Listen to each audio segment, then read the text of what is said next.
Just a few days back, I shared how to make toxin-free shampoos at home, how to make toxin-free conditioners, and how to make a fantastic hair oil.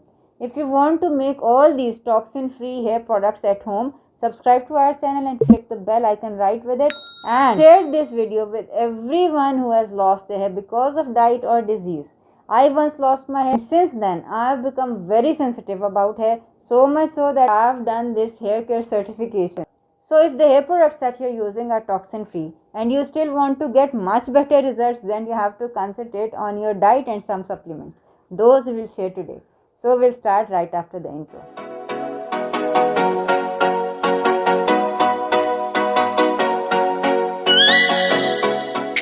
Assalamu alaikum wonderful people. I am Dr. Asma and first things first, hair is made up of protein. If you want good hair, you have to feed good protein to your body. That is out of question. It is not a high science, but it has been scientifically proven. People who take less protein in their diet have more hair fall. I have shared all the links to all the researches in the description box below. Do view them. Best and the complete source of protein is basically red meat, and even in the red meat, specifically the organ meat, especially like liver and brain, they are very good sources of protein. Not only protein, you also get many minerals and vitamins along with the protein. So if you don't want to take meat and you don't like liver, then you'll have to take supplements. I use collagen. I have capsules of collagen. You can also use collagen powder. In any case, you need a source of protein, good source of protein, healthy source of protein, complete source of protein. Those who are vegans and those who avoid meat, they should focus on things which are complete proteins. Because all the pulses and dals, all these are proteins, but the thing is they are incomplete proteins. Incomplete protein means that they don't have all the amino acids that are required for building the muscle or the hair or the nails. The vegan sources of complete protein are basically soya beans or nutritional yeast or quinoa.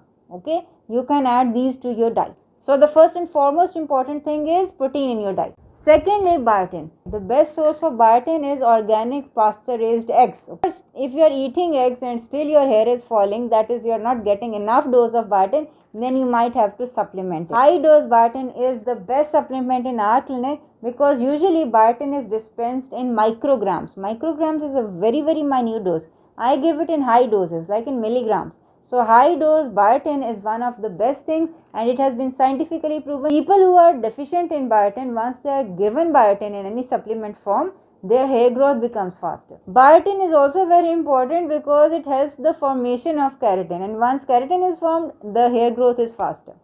Thirdly, the third most important thing that should be in your diet if you want a wonderful hair is basically berries. Berries, any kind of berries, blueberries, blackberries, strawberries. But the king of all berries is amla berry, gooseberry. Okay, because it is rich in vitamin C, and this vitamin C helps in the formation of collagen. It is seen that people who eat berries suffer from lesser hair fall because their hair is less brittle and it is more stronger and shinier. Fourthly, the fourth important thing is the green leafy vegetables, and the king of green leafy vegetables is moringa. If you have a moringa tree in your home, then 1 cup of moringa leaves is enough for all your needs, because moringa or any other green leafy vegetables, they basically have vitamin A, and vitamin A is very necessary to moisturize your scalp and make your hair healthy. Healthy scalp means healthy hair, okay, that's without doubt. If you do not have access to fresh moringa or moringa leaves, then you can use moringa powder. How much to use?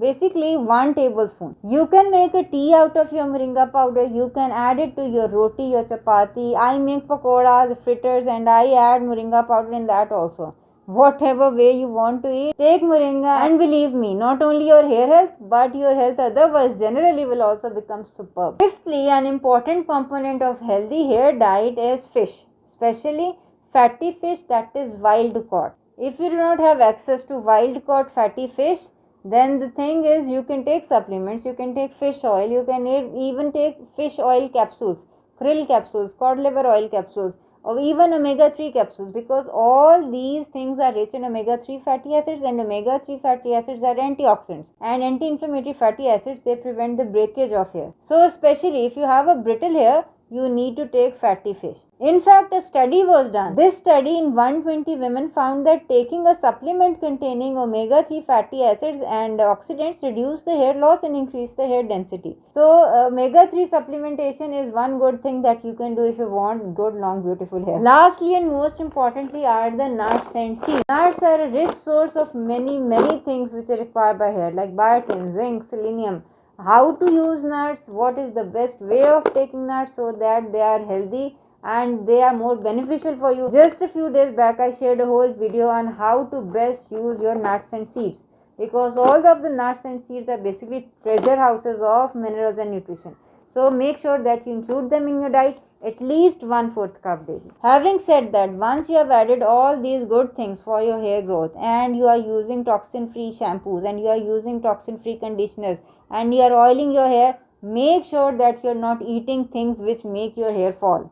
Okay, these things, these inflammatory things like refined sugars, like processed oils, like wheat or gluten, these things are not only bad for your hair health, they are very bad for your general health also.